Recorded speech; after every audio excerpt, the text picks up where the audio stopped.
ओए आज हम कहाँ जा रहे हैं? हम जा रहे हैं शिनचैन के घर। अच्छा।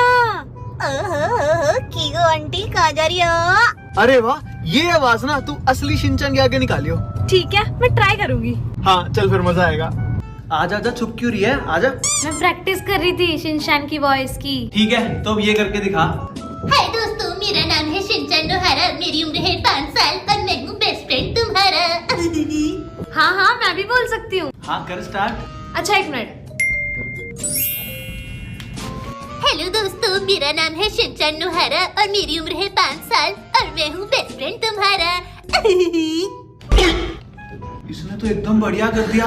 ये तो मेरा कान खा जाएगी। आया बड़ा, मुझे चैलेंज करा था।